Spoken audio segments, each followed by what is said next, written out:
En el marco del foro sobre la implementación de la ley de competencia nos encontramos en una agradable conversación con la licenciada Celina Escolán de El Salvador, que nos va a hablar sobre la implementación de la ley de competencia en el vecino país de El Salvador. Como ustedes saben, amigos televidentes, Mediacanal ha sido un impulsor y un ente que ha reclamado esta ley para Guatemala, pues llevamos 32 años esperando que se implemente una ley que fue consignada en la Constitución en su artículo 130. Licenciada, tenga usted muy buenas noches. Cuéntele a la audiencia de Mediacanal qué es lo bueno, lo malo y lo feo de la ley de competencia y cuál ha sido la experiencia del vecino país de El Salvador. Bueno, al igual que Guatemala, nosotros teníamos esta deuda desde hace más de un siglo. En las constituciones venía replicándose el mismo precepto de la prohibición de monopolios, y es hasta el año 2004 que se aprueba la ley y que entra en vigencia en el año 2006, 30 años más tarde de la última constitución, que también recoge la misma disposición y le genera un derecho al consumidor de ser protegido de prácticas anticompetitivas. Para algunos detractores en mi país, la ley llegaba tarde, los procesos de privatización ya habían concluido. Sin embargo, creo que lo más importante de la ley de competencia es que se creó una autoridad independiente, una autoridad técnica, que ha podido aplicar a lo largo de más de 10 años la ley de competencia con resultados muy concretos en cada una de las prácticas anticompetitivas que se desarrollan en la ley, casos de carteles en sectores de la economía con afectación a la canasta básica, por ejemplo, donde es palpable los beneficios que puede tener la ley de competencia para el bolsillo de los consumidores.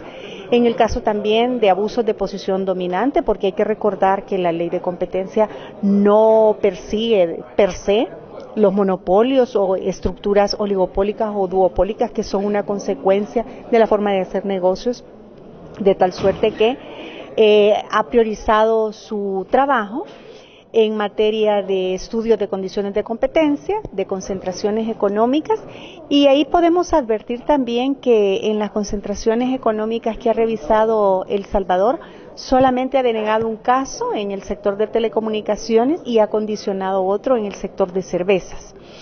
¿Qué cosas son una deuda o un desafío a la fecha?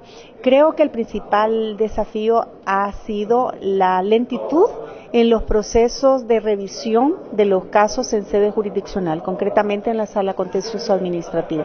Debemos de recordar que el debido proceso asegura que los agentes económicos que se vean afectados por las decisiones de un ente administrativo como es la autoridad de competencia pueden recurrir a revisión de los elementos de procedimiento en los procesos. En la mayoría de los casos los fallos han sido a favor de la autoridad de competencia. Sin embargo, los casos han permanecido a lo largo de 10 años y hay casos muy importantes, emblemáticos, que todavía están pendientes. Los principales logros, en mi opinión, es el cambio de paradigma, de pasar de un modelo de economía pro negocios a un modelo de economía pro mercado.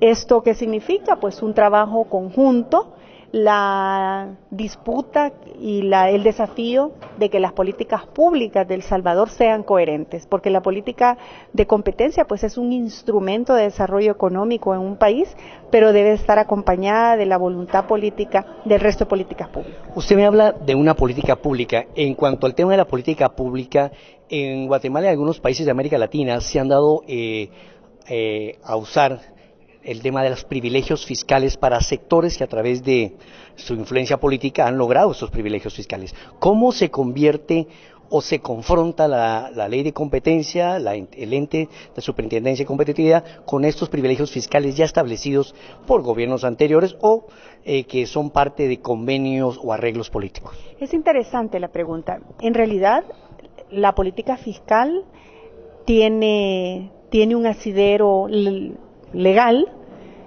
que está sustentado en objetivos y ejes estratégicos de la misma. Es válido que se otorguen incentivos fiscales para generar empleo, para generar modernidad y desarrollo en sectores o lugares deprimidos de un país, por ejemplo, pero esto debe de estar como sustentado en esta política debe de ser revisado si se han cumplido el objetivo de la política pública como tal y si los efectos de esa política han sido superiores a los perjuicios que al consumidor le pueden significar la falta de competencia en un sector de la economía, por ejemplo. Pero, digamos, en el caso de la inversión extranjera, privilegios fiscales para un sector productivo nacional versus la inversión extranjera.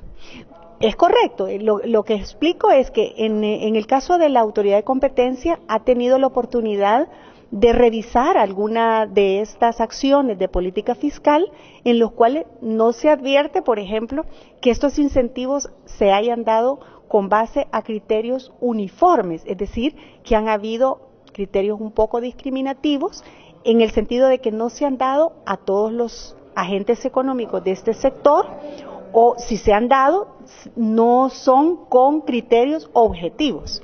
Y también que un incentivo fiscal no puede quedar abierto en el tiempo.